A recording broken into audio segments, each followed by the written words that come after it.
இது என்னடா டைட்டில் வின்னருக்கு வந்த சோதனை? தன்னுடைய தோழி டிக்கெட் டு ஃபினாலே வின் பண்ணிட்டாங்கன்னு சொன்ன உடனே note this point, Aurora Sinclair தான் டைட்டிலை வின் பண்ணுவார் அப்படின்னு ரியா வந்து நம்மக்கிட்ட பேசியிருக்காங்க. ரியா மேலே ஒரு நல்ல ரெஸ்பெக்ட் நமக்கு இருக்குது. ஸோ ரியாவுடைய காண்டாக்ட் இருக்குது, நம்ம பேசியிருக்கோம். அவங்களோட ரிவ்யூஸ் பார்த்து நான் ஃபீட்பேக் கொடுத்துருந்தேன், அவங்களும் நமக்கான ஃபீட்பேக் கொடுத்துருந்தாங்க. நல்ல ஒரு ரிலேஷன்ஷிப்பில் தான் இருக்கும். இருந்தாலும் அரோரா அவர்கள் நீங்கள் எழுதி வச்சுக்கோங்க, மார்க் திஸ், அரோரா வந்து டைட்டில் வின்னர் அப்படின்னு சொல்லிட்டு ரியா சொன்னாங்க. எதை பேஸாக வச்சு சொன்னாங்கன்னு தெரில. ஒரு ஃப்ரெண்டுனா ஓகே, சப்போர்ட் பண்ணுறதுலாம் காமன் தான். இப்போ ரியா அவர்கள் பிக் பாஸ்குள்ளே வந்தாங்க, ஒரு வாரத்திலே வந்து அவங்க வெளியேறிட்டாங்க. அவங்களுக்கு வந்து பெருமளவில் அந்த வீட்டுக்குள்ளே சர்வை பண்ணுறதுக்கான வாய்ப்பு கிடைக்கல. ஒரு சீசன் தான் அவங்க ரிவ்யூ பண்ணாங்க, போன சீசன் தான் அவங்க ரிவ்யூ பண்ணாங்க, அந்த இன்ஸ்டாகிராமில் பண்ணாங்க. அது எப்படி வைரலாகி அவங்கள அந்த சீசன்லேயே வாய்ப்பு கொடுத்தாங்கன்னு தெரில. உள்ள அனுப்பிச்சாங்க, வெளில வந்துட்டாங்க. ஆனால் அவங்களோட ஃப்ரெண்டாக இருக்கக்கூடிய அரோரா வந்து ஃபைனல்ஸ் வரைக்கும் வந்திருக்காங்க. நிஜமாகவே பெருமையான விஷயந்தான், பாராட்டக்கூடிய ஒரு விஷயந்தான். இருந்தாலும் அவங்க ஒரு கணக்கு போட்டு வச்சுருந்தாங்க, அரோரா ஜெயிச்சிருவா அப்படின்னு சொல்லி. ஆனால் அந்த கனவில் மண்ணவாரி போட்டிருக்கு விஜய் டிவி. என்னடா அப்படின்னு பார்த்தீங்கன்னா, மிட் வீக் எவிக்ஷன். அதாவது நம்ம இப்போ பேசிகிட்டு இருக்கோம் இல்லையா, இந்த டைமில் அங்கே வீட்டுக்குள்ளே என்ன நடந்திருக்கு அப்படின்னா, நமக்கு ஒரு நாள் கழித்து தானே காட்டுவாங்க எல்லாத்தையும். மிட்வீக் எவிக்ஷன் வந்து நடத்தப்பட்டிருக்கு, ரொம்ப மோசமான முறையில் நடத்தப்பட்டிருக்குன்னு சொல்கிறாங்க. அது என்ன முறைன்னு நமக்கு தெரில. அந்த மிட்வீக் எவிக்ஷன் மூலமாக அரோரா சின்க்ளேர் அவர்கள் இந்த வீட்டை விட்டு செகண்ட் ரன்னரப்பாக, தேர்ட் ரன்னரப்பாக வெளில வந்து வந்திருக்காங்க அப்படின்ற ஒரு செய்தி வந்திருக்கு. எதற்காக அரோரா சின்க்ளேர் வந்து வெளியே வந்தாங்க? ஓட்டு இல்லை. அன்அஃபிஷியலும் சரி அஃபிஷியலும் சரி விக்ரமை விட கீழே தான் இருக்காங்க. அரோராக்கு சப்போர்ட் பண்ணி திடீர்னு வந்து எங்கெங்கே இருந்தோ ஃபேன்ஸ்லாம் வந்து வந்திருக்காங்க. அந்த ஃபேன்ஸ்லாம் வந்து பயங்கரமாக அரோராவை பற்றின பாசிட்டிவான விஷயங்களை எடுத்து போகிறதும், அவங்க பேச்சில் இருக்கக்கூடிய கிளாரிட்டி, அது இது நிறைய விஷயங்களை சொன்னாங்க. அது எல்லாமே நம்ம அக்செப்ட் பண்ணிக்கிறோம். ஆனால் அரோராவை பொறுத்த வரைக்கும் இந்த கேமுக்குள்ள இருக்கக்கூடிய இன்வால்மெண்ட் அவங்கக்கிட்ட இல்லை. அவங்க வந்தது முழுக்க சம்பாதிக்கணும் அப்படிங்கிறதுக்காக. அண்ட் தனக்கான ஒரு கம்ஃபர்ட் ஜோனை இந்த வீட்டுக்குள்ளே தேடிக்கணும் அப்படின்னு துஷாரை வந்து தேடி, துஷார் இருக்கிற வரைக்கும் அரோராவோட கேம் நாசமாக போச்சு. துஷாரோட கேமும் நாசமாக போச்சு. துஷார் வெளியில் போனதுக்கு காரணம் அரோரா சின்க்ளேர் அப்படிங்கிறது 100% உண்மை. துஷார் என்னைக்கு வெளில போனானோ அதுக்கப்புறமா அரோரா வந்து இருக்கிற இடமே தெரியாமல் இருந்தாங்க. கொஞ்சம் கொஞ்சமாக வந்து அவங்களோட கருத்துக்களை எடுத்து வைக்க ஆரம்பித்தாங்க. அப்படியே அவங்க இப்போது திவ்யாவுக்கு வந்து பிஆர் இருக்குது, பாட் ஓட்டிங் பண்ணுறாங்க அப்படின்னு சொல்லி ஒரு வீடியோ இப்போ வந்து வைரல் ஆகிட்டு இருக்கு. இது எந்த அளவுக்கு வேடிக்கையான ஒரு விஷயமா இருக்குன்னா, இவனுங்களே ஒரு விஷயத்தை கிரியேட் பண்ணிவிட்டு மக்களை நம்ப வைக்கணுன்றதுக்காக இவனுங்களே ஒரு விஷயத்த பண்ணிவிட்டு திவ்யா பண்ணாங்க அப்படின்னு சொல்லிக்கிட்டு இருக்கானுங்க. அதை வந்து நம்ம பின்னாடி பேசுவோம். நிறைய பேர் அதை வந்து பேசிகிட்டு இருக்காங்க, நம்ம அதை வந்து பின்னாடி பேசுவோம். இப்போ எதுக்காக அந்த விஷயத்தை இழுக்கிறான் அப்படின்னா, இப்போ திவ்யாவுடைய ஓட்டிங் வந்து அதிகமாக இருக்குது அப்படின்னா திவ்யாவை விடவும் இந்த மீதி இருக்கக்கூடிய கண்டஸ்டன்ட் வஸ்ட்டு. இப்போ கானா வினோத் வந்து அவ்வளோ லீடில் இருந்ததுக்கான காரணம் அவரை காட்டிலும் மற்றவங்க வஸ்ட்டு அப்படிங்கிறதுனால தான்.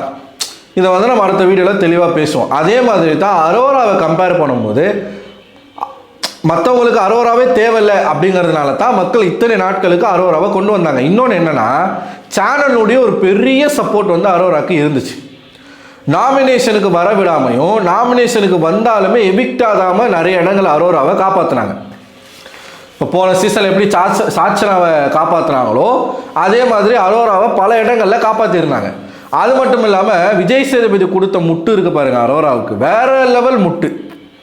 அதாவது கானா வினோத் வந்து பெட்டி எடுத்துகிட்டு போனதுக்கான காரணம் அரோரா வந்து ட்ரிகர் பண்ணது, அரோரா வந்து டெம்ப்ட் பண்ணதுன்னு நம்ம எல்லாருமே பேசியிருந்தோம். ஆனால் அது அப்படி இல்லை. வினோத் வந்து அவருடைய சுயநினைவோட அவரோட முடிவில் தான் எடுத்துகிட்டு போனார். அரோரா மேலே இதில் எந்த மிஸ்டேக்கும் இல்லை அப்படிங்கிறத ப்ரூவ் பண்ணுறதுக்காக பயங்கரமான வேலைகளை பார்த்தாங்க. ஒன்று, விஜய் சேதுபதி ஒரு குறும்படத்தை போட்டு அந்த கருத்தை சொன்ன கண்டஸ்டண்ட்டை கழுவி ஊற்றினார்.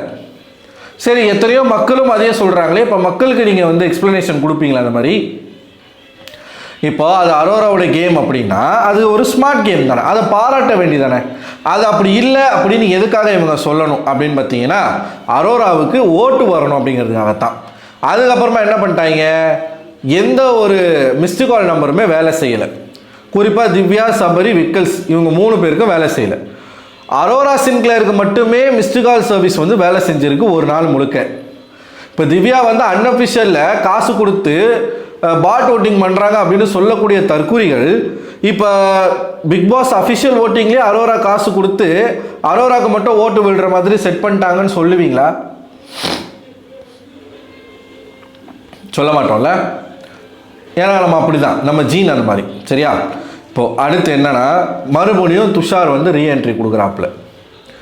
துஷார் துஷார் துஷார் துஷார் துஷார் துஷார் அரோரா வாயிலிருந்து வந்த பெரும்பாலான பேர் வந்து துஷார்.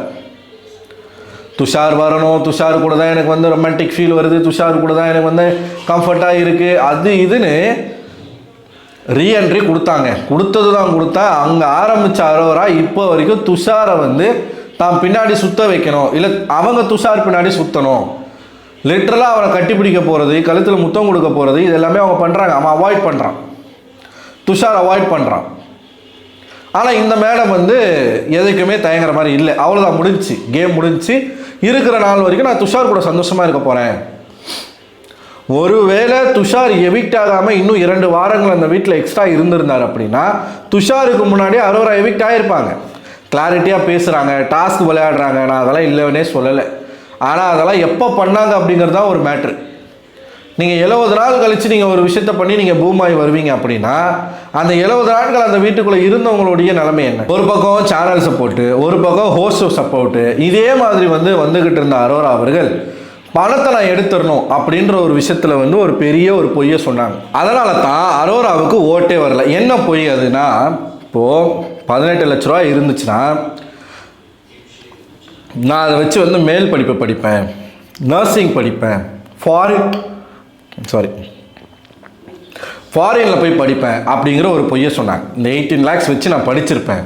ஆனால் அதே அரோரா ஒரு இடத்துல என்ன சொல்கிறாங்க, இந்த 18 லட்சம் அப்படிங்கிறது எனக்கு ஒரு வருஷம் செலவாகும், ஒரு வருஷத்து செலவுக்கு எனக்கு 18 லட்சம். அப்போது 1 year அவங்க செலவு பண்ணுறதுக்கு 18 லட்சம் ஆகுதுன்னா ஒரு 18 லட்ச ரூபா என்கிட்ட கொடுத்தீங்கன்னா நான் ஒரு வீட்டை கட்டிடுவேன். புரியுதுங்களா? அந்த 18 லட்ச ரூபாய் நீங்கள் அரோரா கிட்ட கொடுத்தீங்கன்னா ஒரு வருஷத்துக்கு செலவு பண்ணுவாங்க. அப்போ எந்த அளவுக்கு அரோரா வந்து குடும்பத்தை விட்டுட்டு வந்து எலைட்டாக வாழ்ந்துக்கிட்டு இருக்காங்கன்றதை நீங்கள் கற்பனை பண்ணிக்கணும். இந்த எலைட் மனப்பான்மை எங்கேருந்து வருது? Instagram subscription. இன்ஸ்டாகிராம் சப்ஸ்கிரிப்ஷனில் மட்டுமே அரோரா அவர்களுடைய மாத வருமானம் 20லேருந்து 25 லட்சம். இதுக்கு முன்னாடி இவங்க பிக் பாஸ் வீட்டுக்குள்ளே வந்த பிறகு அவங்களுடைய சப்ஸ்கிரைபர்ஸ் கவுண்ட் வந்து குறைஞ்சிருச்சு. இப்போ மறுபடியும் அவங்க வெளியில் போய் ஃபோட்டோஸ் போட ஆரம்பித்தாங்க அப்படின்னா அவங்களுடைய சப்ஸ்கிரைப் கவுண்ட் வந்து எகிரும். அது மட்டும் இல்லாமல் இப்போ ரம்யா எப்படி மறுபடியும் தன்னுடைய ஃபீல்ட் ஆகி ஆடல் பாடல் நிகழ்ச்சிக்கு போனாங்களோ அங்கே போய்ட்டு அவங்களோட ரேட்டை இன்க்ரீஸ் பண்ணிட்டாங்க. இப்போ ஆடல்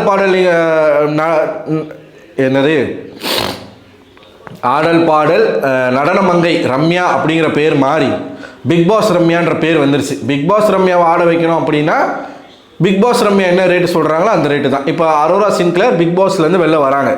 பல பேருக்கு அரோராவை பிடிச்சிருக்கு. இப்போது 399 ரூபா, இப்போ 390 ரூபா ஆகியிருக்காங்க. அந்த 10 ரூபா எப்படி குறைஞ்சதுன்னு தெரில, யார் பண்ணாங்கன்னு தெரில. அடுத்து 499 ரூபா அப்படிங்கிற ஒரு ரேட்டை ஃபிக்ஸ் பண்ணுறாங்க அரோரா. அப்படின்னா மாதம் 500 ரூபா தானே அப்படின்னு நம்ம ஆட்கள் வந்து சப்ஸ்கிரைப் பண்ணுவாங்களா மாட்டாங்களா? நிச்சயமாக பண்ணுவாங்க. ஸோ முன்னாடி 5000 பேருக்கு மேலே சப்ஸ்கிரைப் பண்ணி வச்சுருந்தாங்க. இப்போ இந்த வீட்டை விட்டு வெளில வந்தாங்கன்னா ஒரு 3000 பேர் சப்ஸ்கிரைப் பண்ணுறாங்கன்னு வச்சுக்கோங்களேன். 3000 இன்ட்டு சரி 500 ரூபா வேணாம், அந்த 399 ரூபா அந்த பழைய ரேட்டே போடுங்க, 400 ரூபான்னு போடுங்க, எவ்வளோ வருதுன்னு பாருங்கள்.